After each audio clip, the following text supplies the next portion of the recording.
이제까지 화장품 연구원으로서 업을 진행을 하고 또 최근에 이제 강의를 계속 진행을 하면서 화장품을 보면서 가장 많은 질문을 했던 부분들 그런 부분들에 대해서 오늘 조금 안내를 해드리고자 하고 있고요.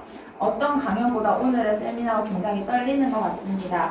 네, 부족한 점이 있을 수 있지만 한번 잘 들어봐 주시고 혹시 오늘 들으시는 강연 내용에서 궁금하신 사항들은 저희 협회 쪽으로 연락을 주시면 언제든 다시 피드백 드릴 수 있도록 하겠습니다.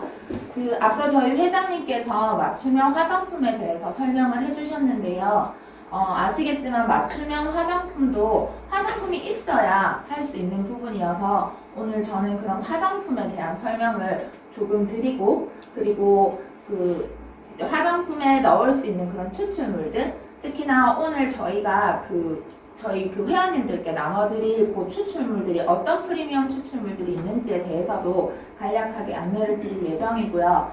일단 저는 화장품도 전공을 했지만 사실 저의 주 전공은 피부 메커니즘이랑 화장품의 소재 연구에 좀 포커싱이 있었기 때문에 오늘은 좀 프리미엄 추출물 부분을 설명을 드릴 때는 아마 저의 전공 내용이 같이 좀 적용이 되지 않을까 생각을 합니다.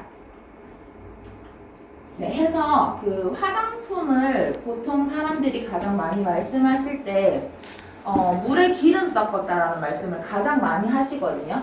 근데 아시겠지만 물에 기름은 섞이지 않는 거예요. 그래서 과연 물에 기름은 어떻게 섞이는 걸까? 그리고 어떻게 투명한 화장품도 있고 어떻게 이렇게 크림 같은 화장품도 있는지에 대해서 물론 아시는 분들도 있으시겠지만 그거로는 한번 설명을 드리려고 준비를 해봤고요.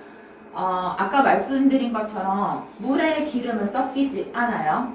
그래서 저희는 계면 활성제라는 것들을 활용을 하게 돼요. 그래서 계면 활성제는 정말 많이 들으시긴 하시는데 도대체 저 계면 활성제가 뭐지? 라는 질문을 정말 많이 하시거든요. 그래서 저희가 물이랑 이렇게 기름 요 하나하나를 페이스 계라고 저희가 불러요. 계면 활성제라는 친구들은 이 하나의 계면과 하나의 계와 계 사이에 있는 요 면에서 이 둘을 활성화시켜주는 것이 계면 활성제예요. 그래서 저희가 공기와 접촉되는 면은 표면이라고 부르게 되고요. 이렇게 계와 계 사이에서 존재할 수 있는 친구들을 계면 활성제라고 불러요. 그래서 사실 저는 수업을 할 때 계면 활성제 친구들은 양다리 걸치는 친구들이라는 표현을 굉장히 많이 쓰거든요. 그래서 이 친구들은 이렇게 친수성과 소수성 이렇게 양다리를 걸칠 수 있는 이런 모양새를 가지고 있어서 이렇게 두 개의 사이에 존재할 수 있는 역할을 하게 되고요. 그렇게 물과 친한 부분, 오일과 친한 부분을 함께 가지고도 그 사이에서 이 아이들의 힘을 표면 장력을 약하게 해가지고 이 아이들이 섞여 있을 수 있게 만들어주는 것이 계면 활성제라고 보시면 되고 물에 기름이 섞인 모든 제품들에는 계면 활성제가 들어가 있고요. 저희 공부하신 선생님들은 아시겠지만 계면 활성제는 꼭 이렇게 물과 기름이 섞인 기초 제품에만 존재하는 것이 아니라 샴푸나 그 다음에 저희 세탁 세제 같은 것들에도 다 계면 활성제가 들어있거든요. 그래서 이 구조를 가지고 있는 친구들이기 때문에 그런 역할들을 해줄 수 있는 거고 저희가 또 계면 활성제를 보시면 항상 이 단어가 같이 나와요. HLB라는. 그래서 그거는 이 계면 활성제 친구의 이쪽과 이쪽의 밸런스를 나타내는 그래서 이 친수성, 물과 더 친한 부분이 더 커질수록 HLB 값이 높아져요. 그래서 이런 것들에 추가적으로 더 궁금하신 것은 저희 협회와 함께 공부를 하시면 알게 될 것이고요. 그래서 또 계면 활성제를 공부할 때 저희가 항상 또 함께 보게 되는 것이 미셸이라는 단어가 나와요. 그래서 미셸은 쉽게는 동그란 입자라고 보시면 되는데 지금 이 친구들을 저희가 항상 올챙이 같은 그림으로 표현을 해주거든요. 그래서 물에다가 계면 활성제를 넣다 보면 아까 말씀드린 것처럼 동그라미 부분, 올챙이 머리 부분은 물과 친한 부분이에요.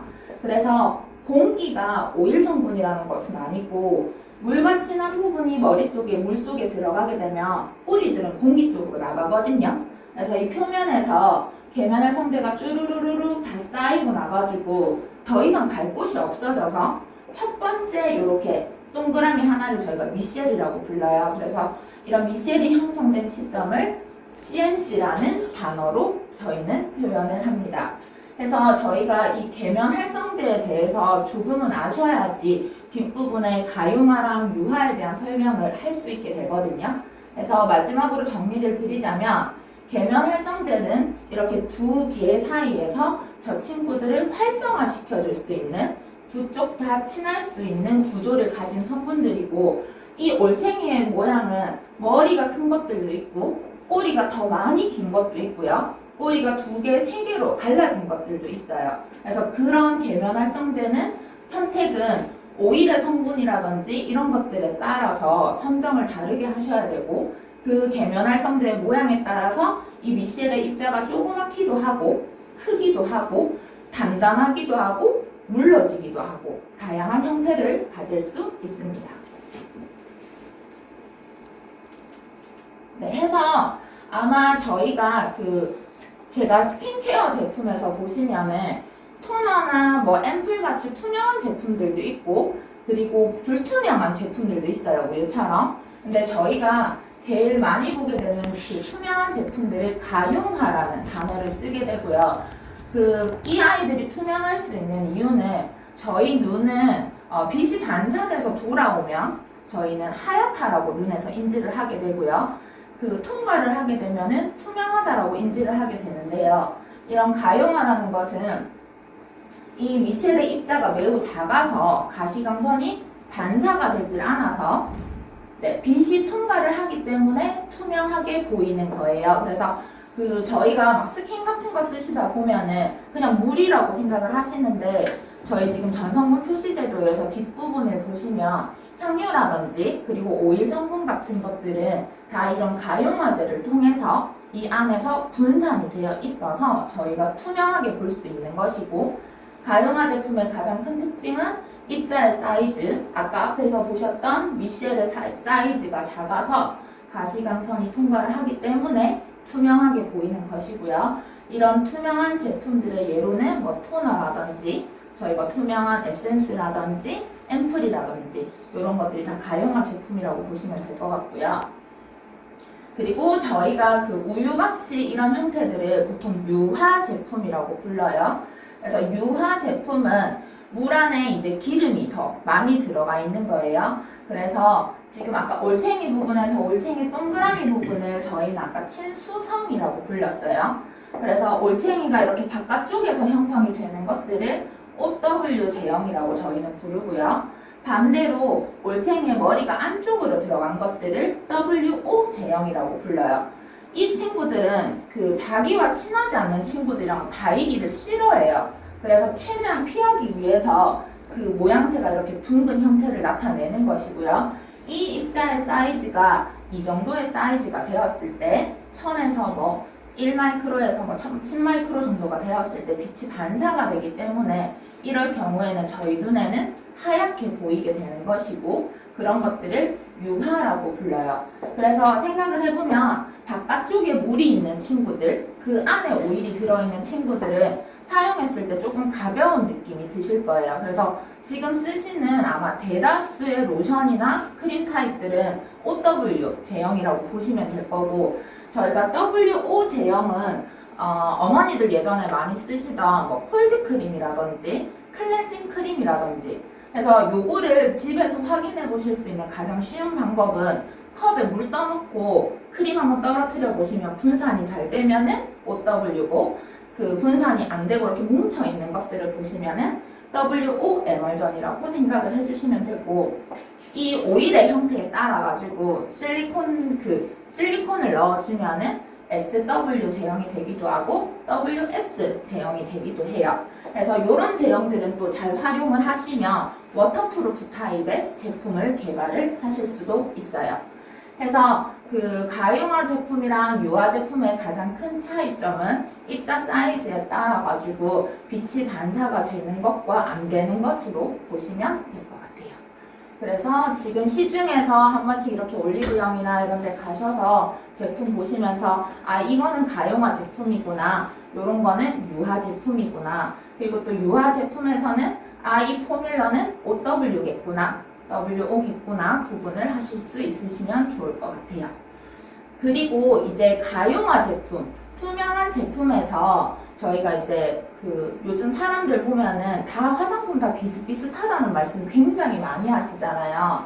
그리고 스킨이랑 앰플에서 가장 큰 차이점은 물론 유효 성분의 함량도 다르겠지만 텍스처적으로 느껴지는 부분들은 아무래도 점도 부분이 있어요. 그래서 손소독제 같은 경우에도 이런 분무 타입도 있는데 손소독 겔 타입도 있잖아요. 그리고 또 저희가 뭐 네이처 리퍼블릭이나 이런 데 보면은 알로에의 질감이 나는 그 땡글땡글한 것들은 과연 어떻게 만들어지는지를 궁금해 하시는 분들이 조금 많더라고요.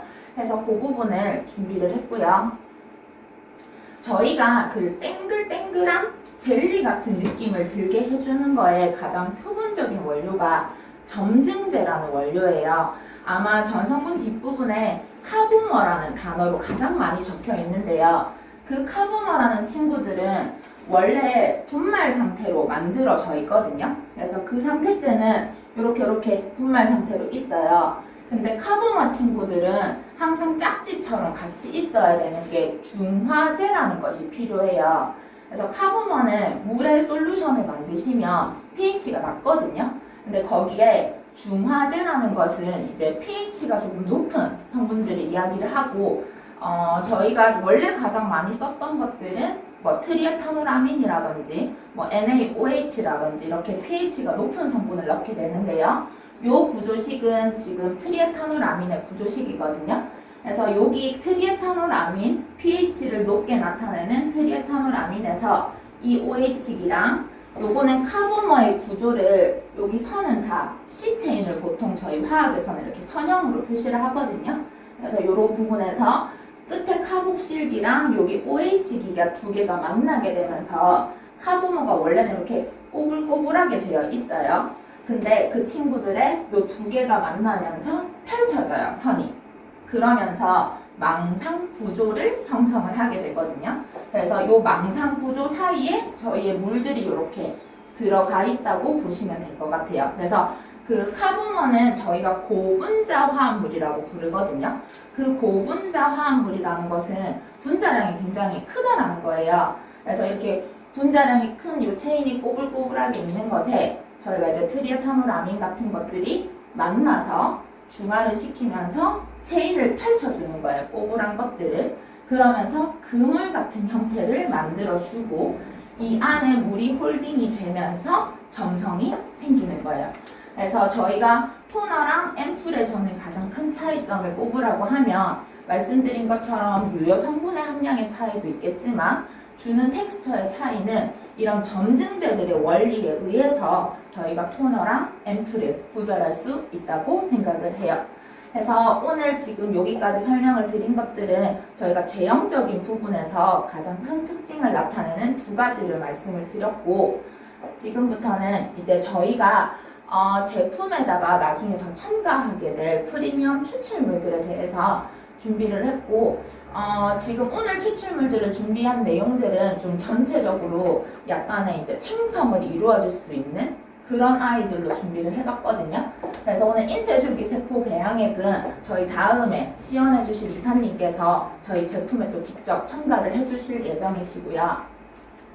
네, 그래서 줄기세포는 정말 한동안 정말 핫했던 소재였고 모든 것의 기원이 되는, 거의 이제 신체 조직에서 기원이 되는 성분이죠.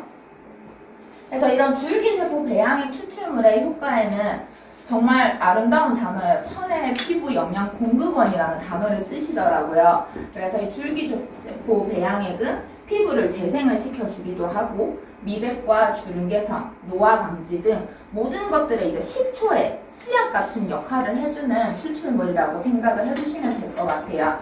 그래서 이 줄기세포 배양액은 저희 피부에 이런 콜라겐 생성을 증가시키거나 그리고 이렇게 표피를 강화시키고, 사실 요즘 마스크를 끼시면서 피부 장벽이 많이 무너지시는 분들이 많으신데 이런 줄기세포 배양액 추출물은 이제 그 무너져가는 저희 스킨 베리어를 다시 단단하게 해줄 수 있는 그런 추출물이라고 생각을 해주시면 되고, 지금 요게 저희 줄기세포 배양액 안에 들어가 있는 다양한 피부의 성장 인자들이거든요.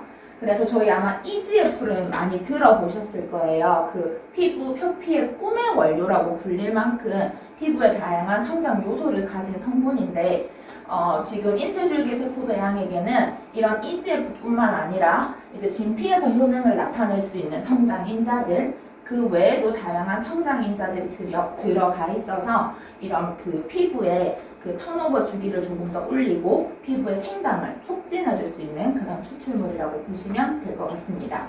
그래서 이렇게 다양한 성장 호르몬과 그리고 저희 초기 배아세포의 성장을 일으켜주는 HGF라는 성분도 함께 다 들어간 것이 인체줄기세포 배양액이고요. 그리고 이런 줄기세포 배양액을 그냥 추출물 솔루션화해서 넣는 것보다는 리포솜이라는 공법이 나와요. 저 리포솜이라는 건 저희가 그 연고 제제에 사용되는 공법이거든요. 그래서 유효한 성분을 하나의 이렇게 캡슐 안에 넣는 기분? 네, 이렇게 해서 캡슐 안에 저희 유효 성분을 넣어요. 그래서 인체줄기세포 배양액에 들어있는 다양한 성장 인자가 저희 그 알약 드실 때 그냥 그 타블렛 드시는 것보다 캡슐에 들어가 있는 게 정말 깊숙이 들어가서 중요한 곳에서 펼쳐질 수 있잖아요. 리포솜은 그런 성분이라고 생각을 하시면 되거든요. 그래서 이런 리포솜 공법으로 이런 인체줄기세포 배양액을 좀 더 안정화를 시켰고요. 그래서 이런 인체줄기세포 배양액 저희 추출물로 이런 미백 효과를 실험했을 때 그 알부틴에 대비해서 더 좋은 효과를 발현하는 것들을 확인을 할 수 있어요. 그래서 여기서 측정한 멜라닌 생성량이라든지 이런 타이로시나제, 도파 부분은 저희가 멜라닌을 합성하는 과정 그 기전 속에 있는 요소들이고 그 부분들의 이런 인체줄기세포 배양액이 효능을 나타낸다라는 것을 확인하실 수 있고요. 그리고 이런 줄기세포 배양액에서 아까 전에 FGF 같은 성분들은 저희 진피에서 진피를 좀 더 활성화시켜줘요. 그래서 진피의 가장 중요한 요소인 콜라겐의 생성을 더 증가시켜 줄 수 있는 이런 효능도 가지고 있다라는 거고 여기에 있는 콜라겐 나아제는 콜라겐을 분해하는 효소거든요. 그래서 저희 피부에서 이런 콜라겐 나아제가 많아지면 저희 콜라겐을 분해시켜요. 그래서 이런 콜라겐 나아제를 오히려 억제를 시켜준다면 가지고 있는 저희 콜라겐을 없애지 않겠죠. 그래서 그런 효능도 같이 가지고 있는 추출물이고 그래서 요즘은 사실 피부에서 어느 정도 효과를 나타나는지를 많이 확인하고 싶어 하시는데 이렇게 미백을 측정을 했을 때 저희가 지금 한 0.1에서 1% 정도 사람에 따라가지고 처방을 해줬을 때고요. 이렇게 그 얼굴에 있던 것처럼 검버섯 같은 색소 침착이 사라졌고요. 요런 그 코 옆에 팔자주름 같은 것들이 사라지는 것들을 확인하실 수 있어요. 그래서 뭐 이런 추출물들은 당연히 안전기준에 관해서 이런 것들을 다 확인을 하였다라는 내용 부분이고요. 아마 이번 2회차 시험에서도 인체줄기세포 배양액에 대한 문제들이 많이 나왔던 것 같은데 이런 쪽으로 아마 관심이 많으셔서 조금 더 그런 것 같으세요. 그래서 오늘 요거를 넣어서 아마 저희 회원님들에게 제품이 돌아갈 예정이고요. 그리고 켈러스라는 단어는 사실 저희가 다양한 식물 추출물들을 많이 보시는데 이렇게 켈러스화한 것들이 일반 시중에 나와 있는 추출물보다 비싸요. 비싼 데는 이유가 있겠죠. 그래서 이 켈러스라는 것은 이런 식물 조절인자의 조절을 통해 가지고 식물의 줄기세포예요. 저희가 아까 전에는 사람의 줄기세포였고 이건 식물의 줄기세포라고 보시면 될 것 같고요. 각 식물에서 가지고 있는 씨앗 같은 기능이라고 보시면 될 것 같아요. 그래서 그 여자들이 가장 좋아하는 꽃, 여자들이 가장 좋아하는 식물 중에 하나인 장미를 이런 켈러스화 시킨 추출물을 같이 한번 소개를 해드리려고 하고 이 성분 같은 경우에는 이렇게 다양한 항산화 성분들이 함유가 되어 있고 뭐 항균 효과라든지 이런 것들도 같이 있어서 저희가 그 다마스크 장미 켈러스에다가 이렇게 켈러스화 시킨 그래서 친환경적인 배양을 통해 가지고 배양을 진행을 한 성분이고요. 그래서 그 장미 같은 경우에는 여성들의 이런 노화 방지라든지 피부 재생, 항산화 부분으로 이미 잘 알려진 추출물이고 그 기능을 조금 더 켈러스를 통해서 조금 더 극대화시켰다고 생각을 해주시면 될 것 같으세요. 그래서 그 폴리페놀이 굉장히 많이 들어있어요. 그 폴리페놀 같은 경우에는 저희가 먹으셔가지고도 굉장히 좋은 물질이고 저희가 먹으면 좋은 성분은 발랐을 때도 좋다고 말씀을 하잖아요.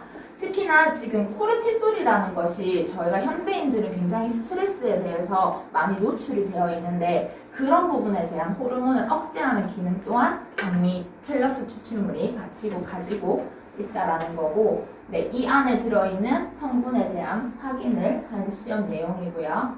그래서 지금 다마스크 장미 켈러스 추출물을 사용을 했을 때 여기 있는 케라티노사이트라는 건 아마 저희 공부하시면서 들어보셨을 거예요. 각질 세포예요. 그래서 이런 각질 세포에서 피부 수분량을 더 많이 날 수 있도록 이렇게 실험을 했는 결과를 같이 확인을 하실 수 있고, 이제 세포 침착 여기 있는 그 알파 MSH라는 것이 저희가 그 멜라닌 호르몬을 활성화시키는 성분이거든요. 그래서 이런 멜라닌을 자극하는 호르몬을 저감시키는 그런 실험을 한 결과예요. 그래서 다마스크 장미 켈러스는 이렇게 미백에도 굉장히 효과가 좋고, 아까 앞부분에 보신 것처럼 이런 각질 세포에서 수분을 더 증가시켜주는데도 효능이 있다는 것을 객관적으로 확인을 한 내용이고요. 그리고 네, 요거는 이제 각질 세포에서 저희가 이런 것들이 있었을 때 저희 몸에서 그 일산화질소, NO 같은 것들이 생성이 되는데 그런 것들도 이제 저감시켜 준다라는 그런 내용들이시고요. 그리고 요거는 항산화에 관련된 내용이어서 네, 지금 이 다마스크 장미 켈러스 추출물이 아까 앞서 말씀드린 것처럼 폴리페놀이 굉장히 많다고 말씀을 드렸고 그런 성분들이 항산화의 기능에도 같이 영향을 미친다라는 역할이고요. 그리고 마지막으로 말씀드릴 건 이제 부활초라는 추출물이고요. 이 추출물 또한 이름부터 사실 너무 좋은 것 같아요. 뭔가를 부활시켜줄 수 있는 그런 부활시켜주는 추출물에 저희가 이제 켈러스까지 같이 진행이 해도 돼요? 네. 네. 그래서 이 부활초 켈러스 추출물 같은 경우에는 피부 세포 증식 능력이라든지 피부의 탄력이나 진정 효과에 조금 더 효과가 많이 좋더라고요. 그래서 피부를 부활시켜 주신다고 생각을 해주시면 될 것 같아요. 그래서 이 추출물도 지금 이렇게 콜라겐 생합성량 같은 것들이 대조군들에 비해서 훨씬 더 높은 효과를 본다는 걸 확인하실 수 있고요. 그리고 지금 MMP1이라는 효소가 있는데요. 지금 MMP1은 콜라겐을 분해하는 MMP에는 종류가 굉장히 많아요. 그 중에서 특히나 그 콜라겐 1을 가장 많이 분해시키는 효소인데요. 그런 효소의 생성을 억제시키는, 그래서 콜라겐을 분해시키지 않는다라는 실험을 진행을 한 거고요. 그리고 저희가 피부 진피에서 콜라겐이랑 엘라스틴이 함께 있어서 저희 진피의 구조를 형성해 주잖아요. 그래서 그런 엘라스틴을 분해하는 효소가 엘라스타제거든요. 근데 이런 엘라스타제를 억제를 시켜준다라는 것은 저희 피부에서 진피의 기능을 억제시키지 않는다라는 것이거든요. 그래서 이런 내용 또한 그런 내용을 함께 내포하고 있는 것이고, 네, 이 친구 또한 이렇게 항산화에 굉장히 효능이 우수한 것을 확인할 수 있었습니다. 네, 해서 오늘 그 저희가 화장품 제형에서 유화와 가용화에 대해서 말씀을 드렸고요. 그리고 이제 토너나 앰플의 차이점을 말씀을 드렸고, 사실 추출물들은 정말 무궁무진하게 많아요. 그래서 아마 저희 협회와 함께 하시게 되면 이런 유익한 정보들을 앞으로도 많이 보실 수 있을 것 같고요. 그리고 오늘 강연에서 궁금하신 점은 협회 쪽으로 연락을 주시면 언제든 성실히 답변 드리도록 하겠습니다. 감사합니다.